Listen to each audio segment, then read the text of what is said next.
se fazer presente nesta noite. Nós te adoramos, te amamos e te servimos de todo o coração e viemos aqui para isso, para ouvi-lo, para adorá-lo e para exaltá-lo. Amém, amém e amém. Obrigado, irmão.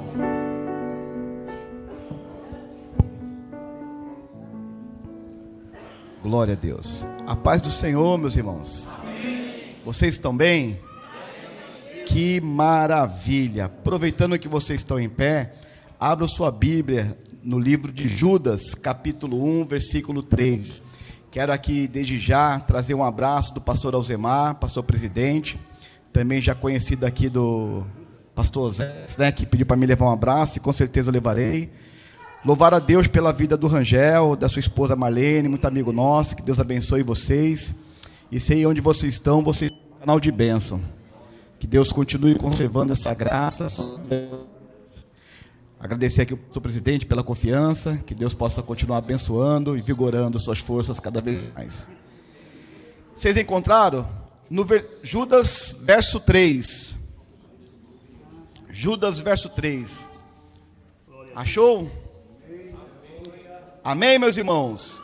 Diz assim: amados, procurando eu escrever-vos com toda a diligência acerca da salvação comum, tive por necessidade escrever-vos e exortar-vos a batalhar pela que uma vez foi entregue aos santos. Amém? Podeis tomar assento. Para eu perceber que ainda você está aqui, glorifique a Deus, exalte o nome do Senhor. Deus tem uma palavra de renovo para nossas vidas, meus irmãos. Graças a Deus. O tema escolhido para essa campanha nos leva a compreender que para termos a vida eterna, nós temos que crer que Deus, Ele é o único Deus. E enviou Jesus Cristo para ser o nosso Salvador, morrer na cruz por nós. Amém? E só podemos crer que Deus é o único Deus e que Ele enviou Jesus pela fé. Fé que nós não nascemos com ela, irmãos. Ninguém pode dizer que nasceu com uma fé que nos leva a quem Cristo. Tive o prazer de conhecer aqui o Luan. E eu perguntei para ele, né, estava perguntando se ele conhecia o hino, que é muito antigo. Eu perguntei: há quanto tempo você é convertido? Ele: desde que nasci, né? Eu sou da igreja desde que nasci. Mas mesmo que ele cresceu dentro da igreja, ele não nasceu com essa fé que leva a crer que Deus é o único Deus. E nem que enviou Jesus. Porque essa fé, irmão, ela é dada aos santos. Ela é entregue aos santos. E é interessante o texto que nós lemos de Judas, que ele queria escrever para falar acerca da salvação comum. Só que ele foi impelido pelo Espírito Santo a mudar o tema e a exortar ao povo de Deus a batalhar pela fé que uma vez foi entregue, foi dada aos santos. Ele está falando assim: irmãos, nós temos que lutar, temos que batalhar pela fé que Deus nos deu. E olha como é interessante. Por que devemos batalhar pela fé? Porque ela foi entregue a nós. Paulo, em Efésios 2,8, vai dizer: porque pela graça sois salvos. Nós somos salvos por quê, irmão? Pela graça. Agora, por meio do quê? Por meio da fé. E isto não vem de vós, é um dom, é um presente de Deus. Irmão, Deus entregou o seu Filho e nos deu a fé para acreditar nele e sermos salvos e temos a vida eterna. E nós devemos batalhar, irmão, por essa fé, batalhar por esse presente que nos deu. Então nós devemos batalhar pela fé porque Deus nos deu como um presente para aquele Filho dele. Mas também, por que devemos batalhar pela fé, irmão? Romanos capítulo 3, versículo 11 vai dizer: porque já é hora de despertarmos do sono, porque a nossa salvação está mais perto de nós do que quando aceitamos a fé. Irmãos, nós estamos mais perto de alcançar a vida eterna, ou melhor, de morar com Deus, porque a vida eterna nós já recebemos. E por que recebemos? Porque cremos em Jesus Cristo. Já temos a vida eterna, mas nós estamos mais perto de encerrar essa caminhada de fé aqui na terra, irmãos. Por quê? Do que quando nós aceitamos ela. Se nós perguntamos aqui, desde quando você é crente? Eu já vai para mais de 25 anos. Mas tem irmão aqui que já tem 5 décadas, 4 décadas, que estão caminhando nessa fé. E nós, irmãos, estamos mais perto do fim quando aceitamos a fé. É por isso que nos últimos tempos nós não podemos perder a fé. Olha o que o escritor aos Hebreus vai dizer: não rejeiteis, pois, a vossa confiança, que tem grande e avultado galardão, porque necessitais de paciência, para depois de haverdes feito a vontade de Deus, possais alcançar a promessa. Porque ainda um pouquinho de tempo, e o que há de vir... Você não está mais aí mais não, né? Que já foi embora já, né? Vamos lá de novo? Porque ainda um pouquinho de tempo, porque o que há de vir, e não tardará. Aí ele finaliza o versículo e diz assim, ó: mas o justo viverá pela fé, e se ele recuar, se ele se retirar, a minha alma não tem prazer nele. Irmão, Deus não deixa de ter prazer na gente quando a gente está com uma fé rasa, com um pouco de fé, se arrastando, não. Deus para de ter prazer na gente quando a gente rejeita a fé, quando a gente vai embora. É por isso que Judas fala assim, ó: batalhe pela fé,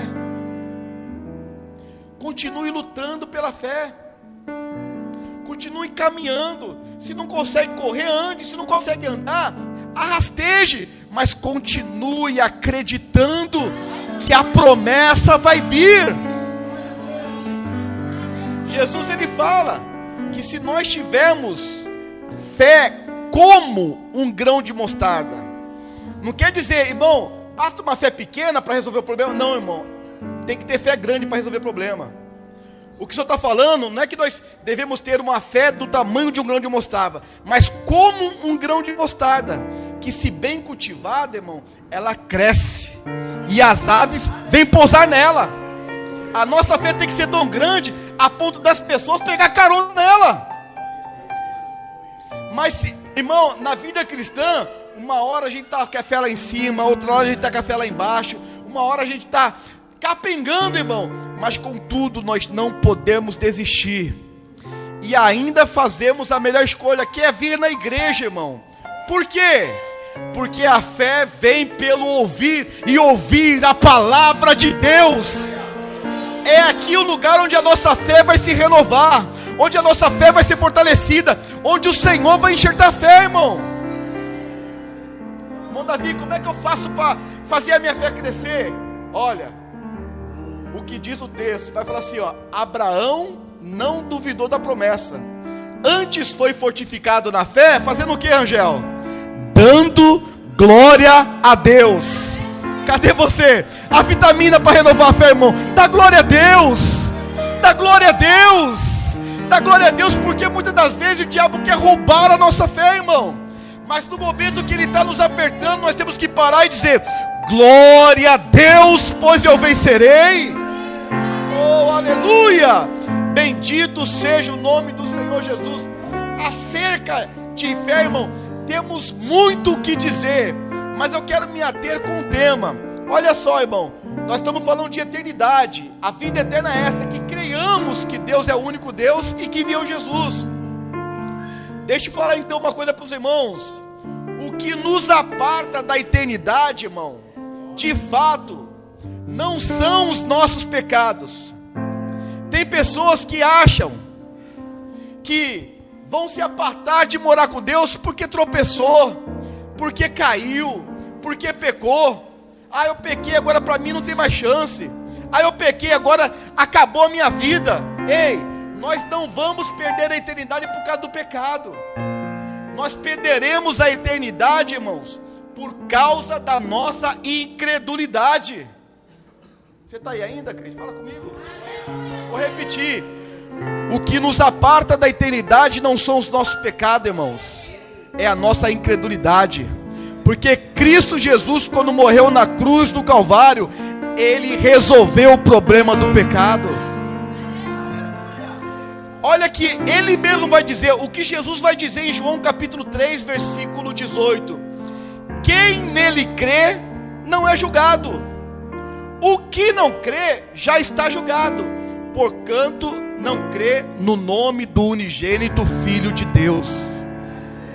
Já falou assim, ó, se você crê em mim, você não vai ser julgado. Mas se não crê, você já está julgado. Por quê? Porque não crê que eu fui enviado para resolver o problema de pecado. Irmão Davi, mas você não sabe, eu vivia no pecado e Deus me perdoou, e depois que eu aceitei a fé, eu continuei pecando, caí. Mas ó, resolva o seu problema enquanto há tempo, porque a palavra de Deus diz assim, ó, se confessarmos os nossos pecados, Ele é fiel para nos purificar de todo eles.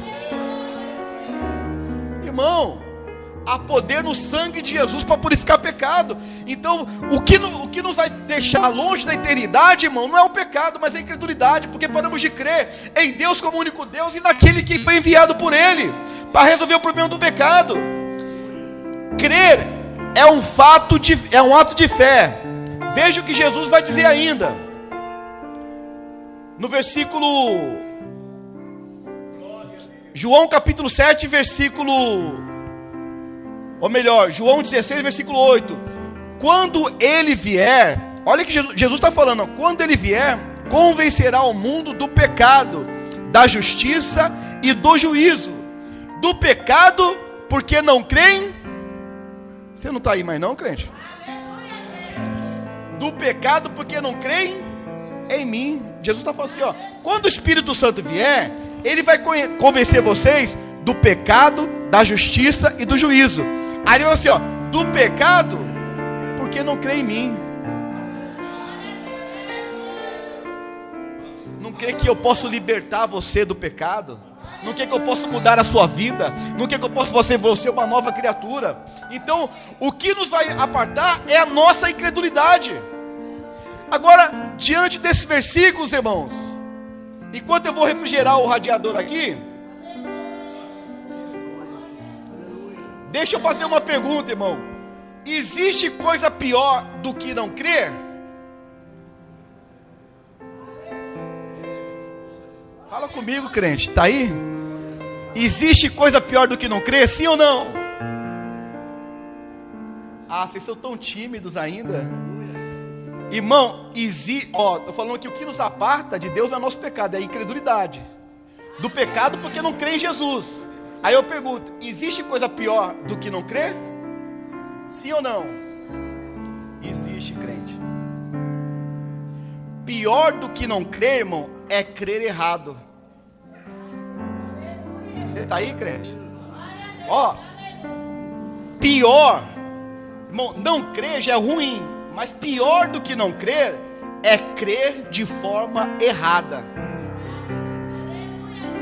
E é esse o tema que eu quero abordar aqui. Eu falei tudo isso para chegar aqui, irmãos, porque nessa reta final nós não podemos crer errado. Crer errado faz a gente se frustrar, faz a gente se decepcionar. Crer errado faz a gente parar. Nós temos que crer da forma certa, porque o próprio Jesus vai dizer assim, ó, João 7,38: quem crê em mim, como diz as... Você está aí? Como diz as... Então qual é a forma de crer certo? É crer em Jesus como diz as Escrituras. Aleluia. Porque quem crê em mim como diz as Escrituras, rios de água viva correrão do seu ventre. Irmão Davi, quando a gente crê errado, quando a gente cria uma imaginação, irmão, diferente do que o Jesus veio fazer na terra. E muitas das vezes nós criamos essa imaginação por causa de pregações erradas. Quando Judas foi falar sobre batalhar pela fé, ele falou assim, ó, vocês têm que batalhar pela fé, porque está entrando no meio de vós lobos devoradores, com doutrinas erradas. Então muitas das vezes o ensino errado faz a gente crer errado e naufragar na fé. Ou muitas das vezes porque a gente imagina algo diferente do que o Senhor de fato veio fazer na terra. Irmão, homens que tiveram experiências maravilhosas tiveram um momento de dúvidas. Mas o interessante, irmão, que a fé é para quem está vivo. Por quê? Porque dá tempo de ajustar, de calibrar, de deixar alinhado com as escrituras. O escritor de Hebreus, eu li aqui para vocês, ele falou assim, ó, o justo viverá pela fé. Por que o justo vai viver pela fé? Porque a fé é para quem está vivo, irmão. Depois que a gente morrer, a gente não precisa mais de fé. Por que eu preciso de fé? Porque a fé é o firme fundamento das coisas que não se veem, mas esperam. Eu espero ver Jesus, mas quando morrer, eu não preciso mais de fé, porque eu vou ver Ele face a face como Ele é. Eu espero entrar nas mansões celestiais, irmãos. Por isso que eu preciso de fé, mas quando eu morrer, eu não preciso mais esperar, porque eu vou ver as mansões celestiais. Eu vou ver as ruas de ouro. É por isso que nós precisamos calibrar nossa fé, irmão, para aquele grande dia, irmãos. Oh, glória a Deus. Pior do que não crer é crer de forma errada. Vou ler aqui em Lucas capítulo 7, versículo 19, o que João falou para saber sobre Jesus. Lucas capítulo 7, versículo 19, diz assim, ó: e João, chamando 2 dos seus discípulos, enviou-os a Jesus, dizendo: és tu aquele que havia de vir, ou esperamos outros? E aqueles homens chegaram juntos dele e disseram: Jesus, João Batista enviou-nos a perguntar-te: és tu aquele que havia de vir, ou esperamos outros? Irmãos, João fez esse questionamento quando estava preso. E isso é uma questão de dúvida. Vai lá perguntar para ele se é ele mesmo, ou eu batizei o cara errado. João duvidou. Irmãos, só para vocês entenderem, João Batista, ele nasceu com o propósito de preparar o caminho do Senhor e anunciar a chegada do reino. 600 anos antes de João nascer, o profeta Isaías profetizou dele, falou assim, ó: ele é a voz do que clama no deserto. Todo reino, irmão, todo reino, quando ia dominar uma nação, antes do rei chegar com o seu exército, mandava o arauto. O arauto ia com as roupas finas, todo bem arrumadinho, representar o rei e dizer: escute, não adianta vocês lutar, nosso rei chegou e quer ser benevolente com vocês, por isso rendam-se a ele. João Batista era esse arauto, só que ele não veio com uma roupa fina, bem pomposo. Ele se vestia de pele de camelo, com um cinto de couro no lombo, e comia gafanhotos e mel silvestre. E a mensagem dele, irmãos, embora ele não vestia-se bem, ele tinha autoridade na palavra. Ao povo ele dizia: arrependei-vos, porque é chegado o reino de Deus. Aos religiosos ele dizia: raça de víboras, quem vos ensinou a fugir da ira vindoura? O machado está posto na raiz das árvores, todo aquele que não der bom fruto será cortado e lançado no fogo. E aos governantes ele denunciava os seus pecados, como fez com Herodes, o que lhe custou a liberdade. Foi João Batista, irmãos, que estava no Rio Jordão batizando, e quando Jesus apareceu, ele disse: eis aí o cordeiro que tira o pecado do mundo. E quando Jesus entrou nas águas para ser batizado por João, João disse: escute, Sou eu que tenho que ser batizado por você e você vem a mim? E Jesus disse: faça isso para que se cumpra toda a justiça. João batizou Jesus. E quando Jesus se levanta das águas, o céu se abriu, o Espírito desceu, e uma voz ecoou dizendo: este é o meu Filho amado, em quem eu tenho prazer. Crente, por que eu estou falando isso? Porque João viu, testemunhou essas coisas. Mas João, depois de ter denunciado o pecado de Herodes, ele foi preso por cárcere. E lá no cárcere, irmão, João talvez pensou: agora Jesus vai levantar o povo, ele vai vir me libertar dessas cadeias e me tirar para andar com ele. Aí ele esperou um dia, 2 dias, 3 dias, e nada de Jesus chegar. Por quê? Porque ele imaginou algo que não aconteceria. Mas João Batista já demorou para sair de cena, porque ele veio anunciar a Jesus. O reino de Deus chegou. Quando ele batizou Jesus, ele tinha que sair de cena, andar na fila dos discípulos, mas ele continuou pregando no deserto. Só depois que ele vai preso, que fala assim: depois que prenderam João Batista, veio Jesus pregando: o reino de Deus chegou. Irmão, quando a gente não dá oportunidade para outro, não sai de cena, Deus tira a gente de cena. João foi preso. João já cumpriu o seu propósito. E ele começou a imaginar: não, ele vai vir me tirar daqui. Não, ele vai vir agora dominar o reino. Vai desportar os romanos. Nós vamos dominar de novo Jerusalém. Porque Jesus é o filho de Davi. É o rei que havia de vir. Ele começou a crer errado. Por isso que eu estou falando, irmão, pior do que não crer é crer errado. É quando a gente imagina algo que Deus vai fazer com a gente e não faz. Mas é a imaginação da nossa cabeça. Ninguém falou isso para nós, irmão.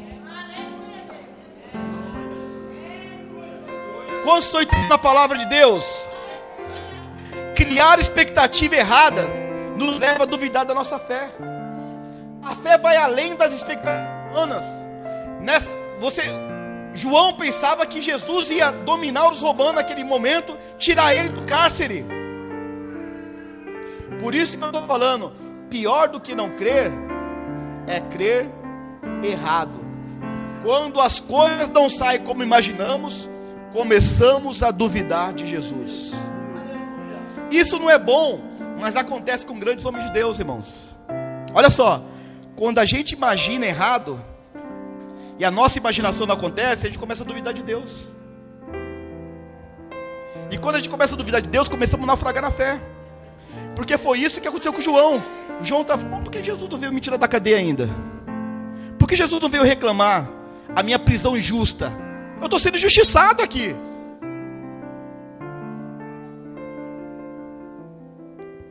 Discípulos, vem aqui, vão lá e pergunta para ele se é ele mesmo ou devemos esperar outro.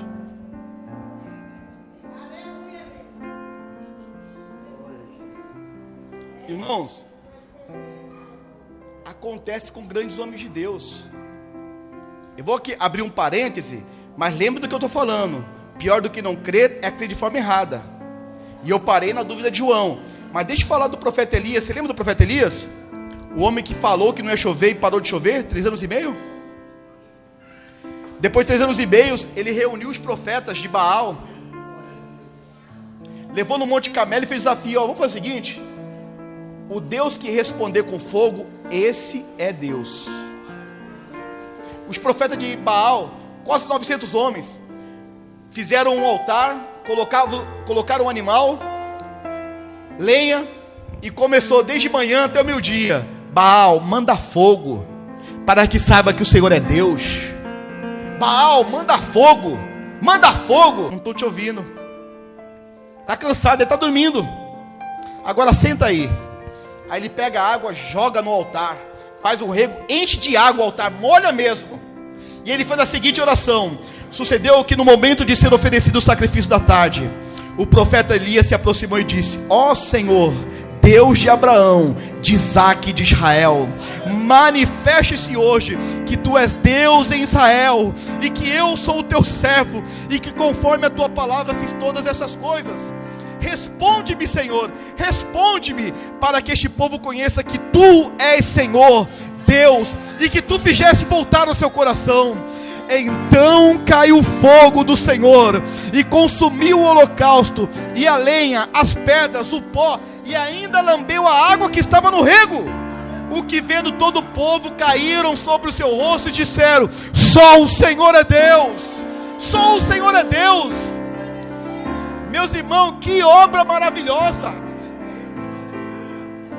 que obra poderosa. Ele fez descer fogo do céu. Depois juntou-se e matou os 900 profetas de Baal, a espada. O povo saiu do muro, decidiu: só o Senhor é Deus. Mas Acabe chegou para Jezabel e disse assim: Jezabel, deu ruim. O que foi? Os profetas foram tudo mortos. Mas por quê? Porque eles rogaram a Baal e Baal não respondeu, não mandou fogo do céu. E quando Elias fez uma breve oração, Deus mandou fogo do céu. O povo sabe que o Deus verdadeiro, o único Deus, olha aí o tema aí, olha o tema se encontrando. A vida eterna é essa, que creio que tu é o único Deus. O povo sabe que o único Deus é o Deus que responde com fogo. Aquela mulher cadarenizada, cheia de demônio, se levanta e diz assim: ó, diga a Elias que assim me faça os deuses, se amanhã até essa hora eu não fizer com ele o que foi feito com os outros profetas. Falaram para Elias: deu ruim para tu. O que foi? Jezabel quer te matar. Elias teve medo. Desceu fogo do céu e ficou com medo da mulher. Parece nós às vezes, né, quando a gente não lava uma louça, né, irmão? Correu para o deserto, irmão.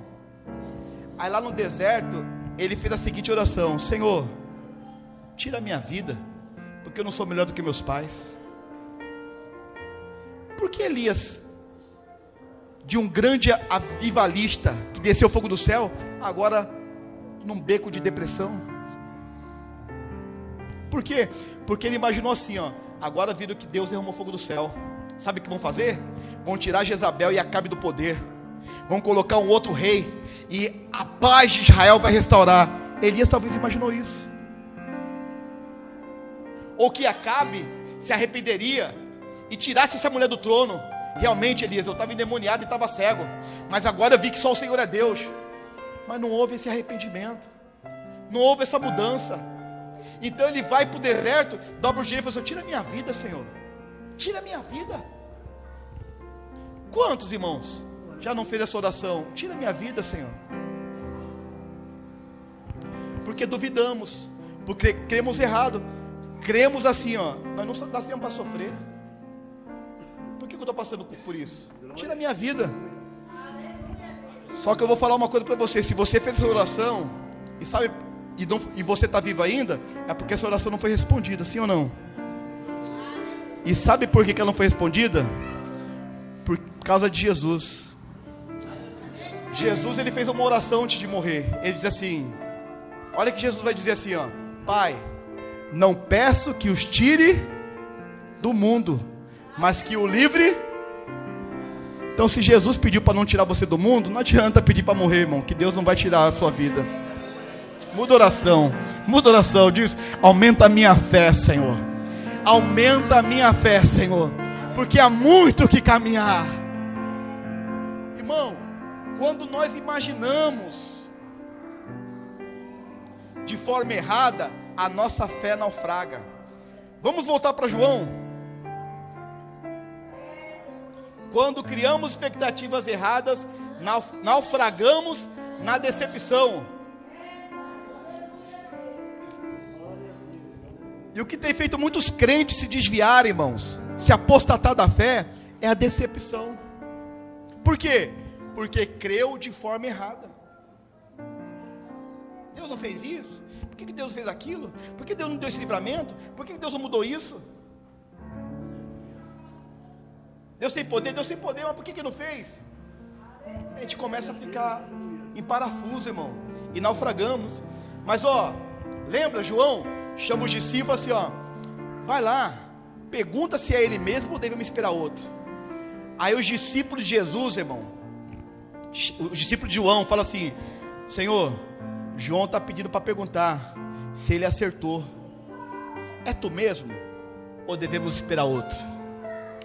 Agora é interessante, com todo respeito, que Jesus não vai passar a mão aqui na cabeça dele e falar assim: diga para João que eu estou velando por ele, que a vitória dele vai chegar, vai dar tudo certo na vida dele, é só um momento de aflição. Não, Jesus não vai fazer isso. E é isso que me comove, pastor Oséias, pastor Davi, que Jesus, ele não vai passar a mão na cabeça. Jesus, ele vai calibrar a nossa fé. Ele vai assim, ó, deixa eu ajustar a sua fé que você está crendo errado. Jesus chega para os discípulos e fala assim, ó, fique aqui. Aí olha o que ele vai fazer, o texto vai dizer: e na mesma hora curou muitos de enfermidades e males, e espíritos maus, e deu vista a muitos cegos. E aí respondeu então Jesus, disse-lhes: ide e anunciai a João o que tem de visto e ouvido, que os cegos veem, os coxos andam, os leprosos são purificados, os surdos ouvem, e os mortos são ressuscitados, e aos pobres é anunciado o Evangelho.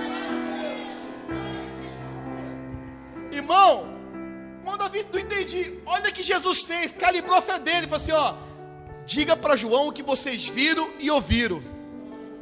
E o que eles viram? Cego vendo, paralítico andando, morto ressuscitando, a pregação do Evangelho. Irmão, Jesus faz exatamente o que está escrito a respeito dele na palavra. Vou repetir, Jesus vai fazer exatamente o que está escrito dele na palavra. Olha o que diz em Isaías capítulo 35, versículos 5 e 6. Então se abrirão os olhos dos cegos, e se desimpedirão os ouvidos dos surdos, os coxos saltarão como servos, e a língua dos mudos cantará, pois as águas arrebentarão no deserto, e ribeiros no ermo. Jesus cumpre a profecia. Quem está aí, irmão? Fala comigo. Vocês estão entendendo? Jesus faz exatamente o que está escrito dele. Em outras palavras, Jesus estava assim, ó, diga a João que eu não vim para atender a expectativa dele, eu vim para cumprir a palavra de meu Pai. Por isso que pior do que crer é crer errado. Por isso que Jesus disse: quem crê em mim, como diz as Escrituras.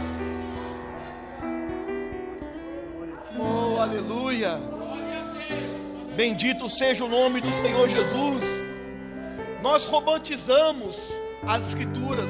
Nós temos que olhar para a palavra, porque nós romantizamos as Escrituras. Nós muitas das vezes, de forma apelativa, romantizamos o Evangelho para as pessoas aceitarem a Cristo, dizendo: olha, aceite Cristo, porque Cristo vai realizar todos os seus desejos. Irmão, o pessoal vem, não porque quer um Salvador, que quer um gênio da lâmpada. Esfrega na Bíblia 3 vezes e faça seu pedido. Aceita Jesus, que a sua vida vai ser um mar de rosa. Aceita Jesus, que tudo vai dar certo.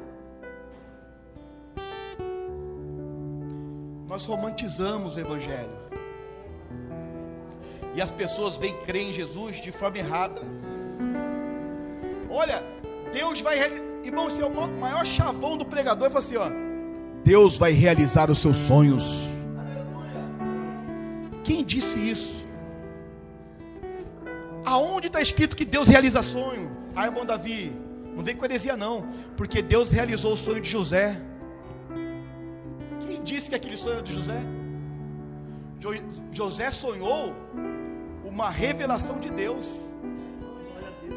José nunca pensou na vida dele, nunca sonhou que ele ia ser governador do Egito. Deus revelava para ele em sonhos o que ele seria. Não era sonho dele, era sonho de Deus. Aleluia! Então Deus não vai realizar o meu sonho, mas vai realizar a vontade dele na minha vida se eu continuar firme. Ah, eu tenho um sonho de ter uma mansão, morar na praia, eu tenho um sonho de ter um avião. Trabalhe para isso, crente. Louvado seja o nome do Senhor. O que o Senhor faz na nossa vida, irmão, não é para o nosso bem-estar, é para a glória dele. Porque Porque Deus não veio resolver os meus problemas, Ele resolveu o problema da humanidade, que é o pecado. Jesus não veio só para mim, irmão. Jesus veio para a humanidade. Ele veio para cumprir a palavra de Deus. Jesus não veio cumprir as minhas vontades, não veio realizar meus sonhos, mas Jesus veio com uma única finalidade. Olha o que ele vai dizer, olha o que Jesus disse, Mateus 5,17: não penseis que eu vim destruir a lei ou os profetas. Não vim destruir, mas cumprir.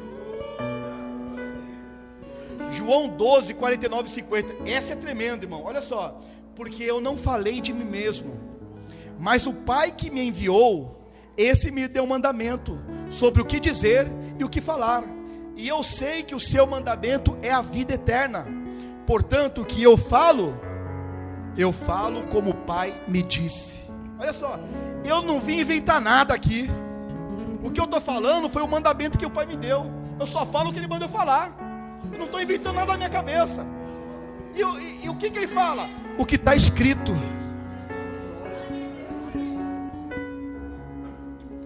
Lucas 18, 31, ele vai falar assim, ó: e chamando os 12, disse-lhe: eis que subimos a Jerusalém. Jerusalém, a turma estava pronta para prender Jesus, louco para pegar Jesus. Mas Jesus falou assim, ó, chama os discípulos assim, ó: eis que subimos a Jerusalém, e se cumprirão todas as coisas que estão escritas pelos profetas a respeito do Filho do Homem. Nem Jesus veio se isentar do que ele tinha que fazer. Eu vou lá para Jerusalém. Não, Jesus, não vamos para Jerusalém não. Vamos para outro lugar, porque lá vão querer pegar o Senhor. Não tem problema, foi para isso que eu vim. Vou para lá, porque lá vai cumprir tudo que está escrito a meu respeito.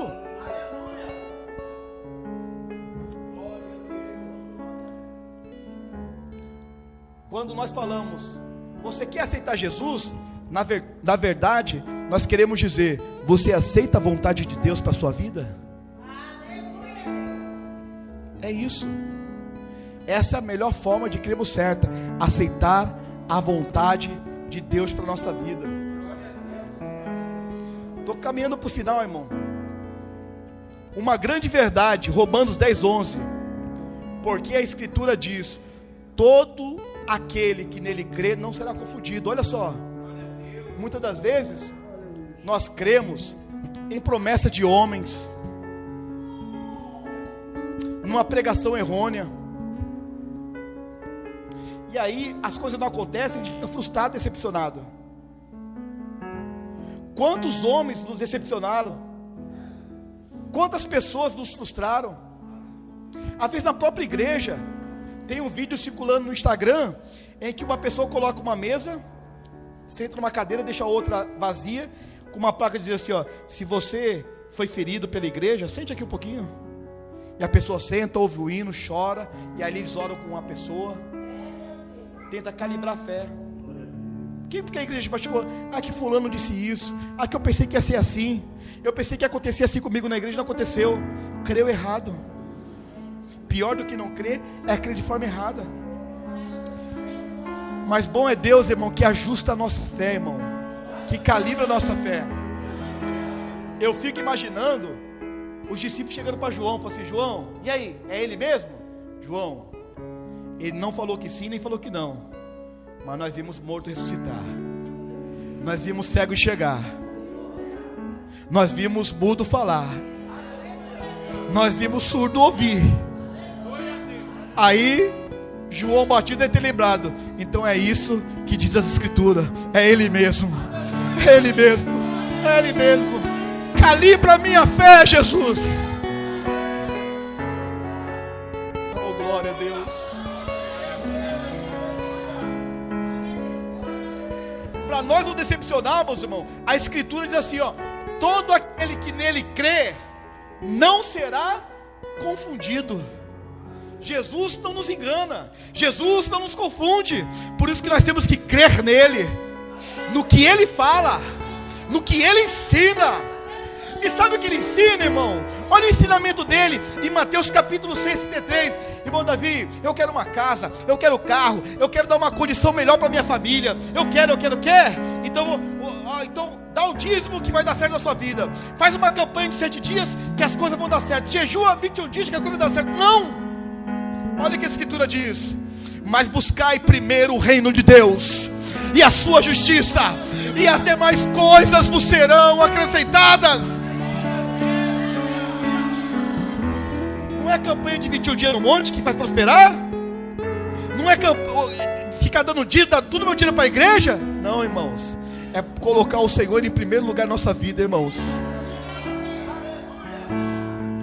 Ele mesmo diz: olha as aves do céu, não plantam, não colhem, não ajuntam celeiro, todavia o Pai Celestial as alimenta.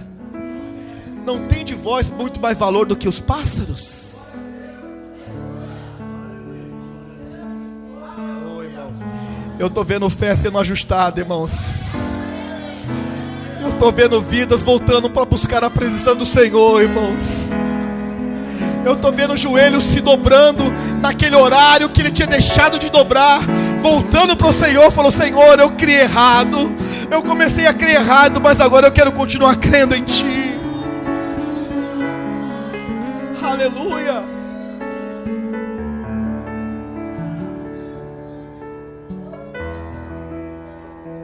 Olha o que o Senhor fala: todo aquele, pois, que escuta essas minhas palavras e as pratica, assemelhá-lo-ei ao homem prudente que edificou a sua casa sobre a rocha. E aquele que ouve, mas não cumpre, compará-lo-ei ao homem sensato que também edificou a sua casa sobre a areia. A diferença, irmão, é como nós cremos, porque a forma que nós cremos é a forma como nós nos movemos. Crer e praticar. Deixa eu terminar, irmãos. Está muito gostoso, mas deixa eu terminar. Nós temos que tomar muito cuidado de criar expectativas erradas, ou de imaginarmos alguma coisa da nossa fé que não esteja de conformidade com a palavra. Mesmo que a gente, Marlene, esteja bem intencionado. Eu posso estar bem intencionado, mas se eu crer de forma errada, vai dar errado. Eu me recordo, para finalizar, do rei Davi. Saul, quando reinou, ele não se preocupou em trazer a arca para estar em Jerusalém, ao lado do trono. Davi, ele falou assim: vou buscar a arca. A arca já tinha feito um estrago entre os filisteus. Deixaram a arca de lado, com medo. Mas Davi disse: eu vou trazer a arca. Irmão, olha que intenção gostosa, que intenção maravilhosa. Trazer a arca representa a presença de Deus. E Davi fala como rei: eu vou trazer a presença de Deus para estar ao meu lado do trono, na capital, em Jerusalém. Vamos lá buscar.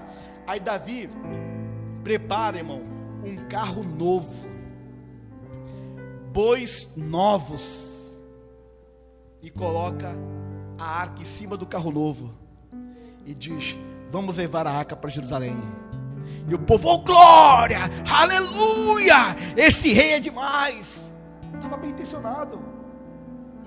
Deus lá no trono, irmão, quando Davi prepara o carro novo, os bois novos, Deus olha lá do trono assim, olha para Davi e olha para o sacerdote. Olha para Davi e olha para o sacerdote. Talvez Deus pensava assim: não acredito, os sacerdotes não vão falar nada? E Davi todo empolgado, arrumando o carro novo, Marlene, colocando a arca, e toca aí uma música aí, vamos louvar a Deus, e a glória vai para Jerusalém. Aí diz que na eira de Nacon, eira é um terreno plano, diz que o boi tropeçou em terreno plano. A arca balançou, Uzá foi tocar na arca, Deus fulmina Uzá morre. E aí aquele espanto: por que isso aconteceu? Por que isso aconteceu? Sacerdote, por que isso aconteceu? E o sacerdote: não sei. Uzá morreu. Era um dia de festa, irmão. Se tornou em luto, em pranto. Deu errado.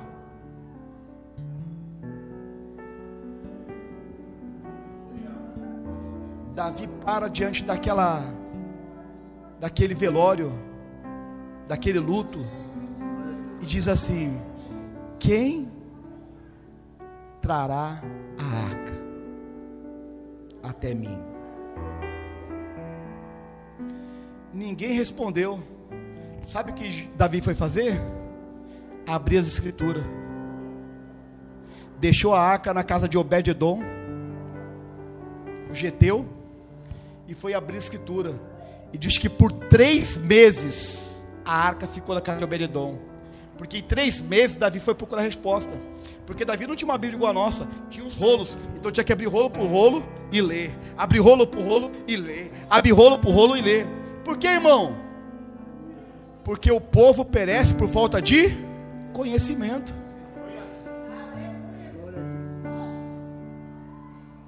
Davi disse: quem levará a arca? Todo mundo ficou quieto. E Davi foi lá lendo a escritura.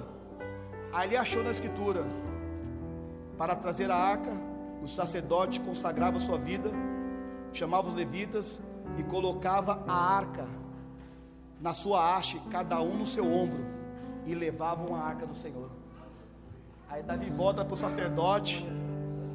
Davi volta para o sacerdote e fala assim: bonito, né? Vocês viram fazer a maior besteira em Israel e ficaram tudo quieto. É que eu não sabia, eu achei que Deus ia achar. Eu achei que... Achou? É por isso que o povo está morrendo, porque achamos. A nossa fé não pode levar a gente a achar, irmão. A nossa fé tem que levar a gente a acreditar. Davi fala assim: sacerdote, vai consagrar a vida de vocês e vamos trazer essa arca. Porque a escritura fala assim, irmão, na arca tinha 4 argolas e uma haste de cada lado. Os sacerdotes tinham que colocar a arca no ombro, e a cada passo sacrificava o cordeiro. A cada 6 passos sacrificava o cordeiro. Por quê, irmão? A arca representa a presença de Deus, e para trazer a presença de Deus tem que ser com sacrifício, tem que ser com esforço, tem que ser com luta, tem que continuar acreditando. Se coloque em pé, crente, pelo amor de Deus. Irmão, a nossa fé pode estar até bem intencionada, mas se não estiver ajustada com a palavra de Deus, vai dar errado.